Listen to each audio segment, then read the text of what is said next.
ত্রয়োদশ জাতীয় সংসদ নির্বাচনের পরিবেশ এখন পর্যন্ত সন্তোষজনক বলে জানিয়েছেন প্রধান নির্বাচন কমিশনার এএমএম নাসির উদ্দিন।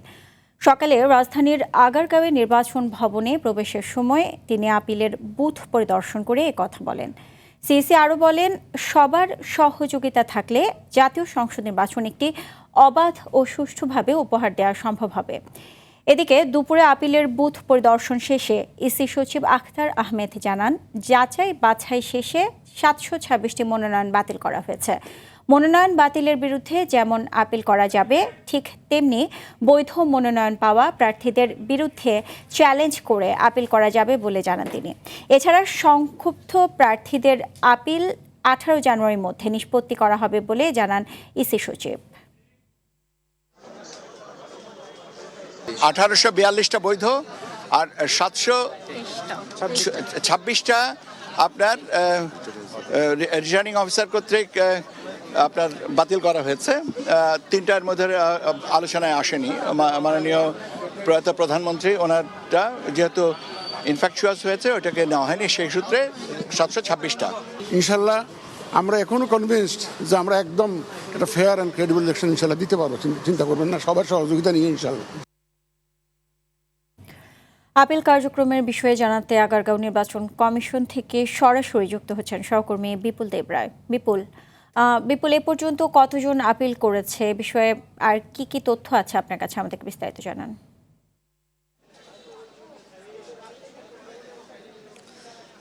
সুতরাং আসলে সর্বশেষ এই মুহূর্ত পর্যন্ত আমরা যতটুকু জানতে পেরেছি 11টি আবেদন জমা পড়েছে, অর্থাৎ আপিলের আবেদন জমা পড়েছে। বিভিন্ন প্রার্থী এখানে এসেছে এবং আমাদেরকে এখানকার যারা ইসির কর্মকর্তারা রয়েছেন তারা আমাদেরকে জানিয়েছেন যে আরও বেলা বাড়ার সাথে সাথে এটি বাড়তে পারে।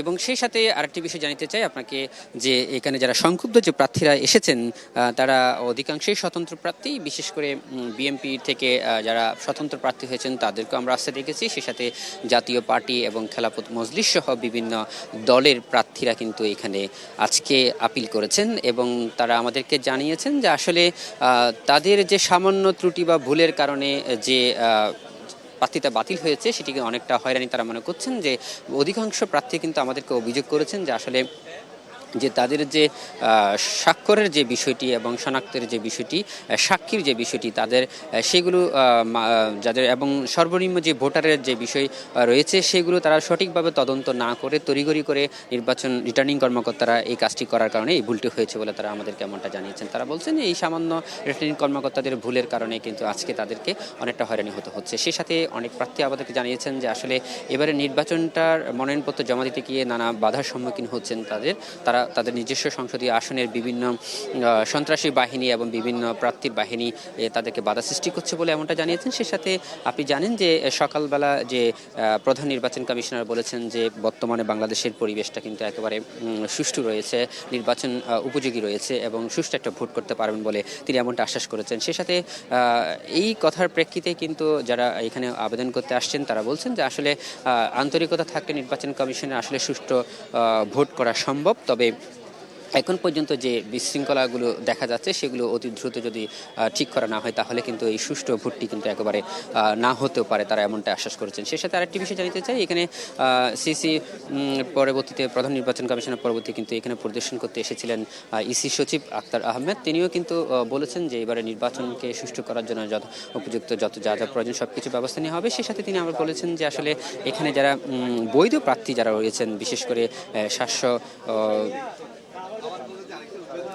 যে প্রার্থীগুলো রয়েছে সেগুলোর ক্ষেত্রে কিন্তু তারা বলছেন যে তারা চ্যালেঞ্জ করতে পারবে যে কোনো কেউ এসে। এবং তারা আমাদেরকে জানিয়েছেন যে আসলে এইখানকার যে পরিস্থিতি সেটি আসলে খুব স্বাভাবিকভাবে এবং সুন্দরভাবে হচ্ছে এবং এইখানে যারা জমা দিতে আসছেন তারাও জানিয়েছেন যে আসলে আপিল করার ক্ষেত্রে কোনো বিড়ম্বনার সৃষ্টি হচ্ছে না এবং এটি কিন্তু প্রায় আগামী 9 জানুয়ারি পর্যন্ত চলবে। এবং ইসি সচিব জানিয়েছেন যে আসলে বৈধ এবং অবৈধ এই দুই প্রার্থী মনোনয়ন বাতিলের বিরুদ্ধে যে আপিলগুলো হবে সেগুলো তারা 10 জানুয়ারি থেকে থেকে আপিলের কার্যক্রম শুরু করবে, অর্থাৎ নিষ্পত্তির যে কার্যক্রম সেটি শুরু করা হবে এবং সেটি 18 জানুয়ারি পর্যন্ত চলবে, এমনটা আমাদের জানিয়েছে। সে সাথে তারা বলেছেন যে আসলে এটি হলরুমে একটি শুনানির মধ্যে দিয়ে প্রকাশ্যে সকল প্রার্থীদের সামনে কিন্তু এটি জানানো হবে। অর্থাৎ তারা বলছেন যে আসলে কোনো কারণে যদি এটি যে বাতিল হয়ে যায়, সেই বাতিলের যে বিষয়টি তারা আবারও যাচাই বাছাই করা হবে এবং যাচাই বাছাই করার মধ্য দিয়ে যারা সঠিক এবং তথ্যবহুল যে বিষয়গুলো তারা অবশ্যই তাদের প্রার্থিতা ফিরে পাবে, এমনটা আশাবাদ ব্যক্ত করেছেন। তো সুজয়রা, এই ছিল আমার কাছে সর্বশেষ তথ্য নির্বাচন কমিশন ভবন থেকে। জি, আপনাকে অসংখ্য ধন্যবাদ।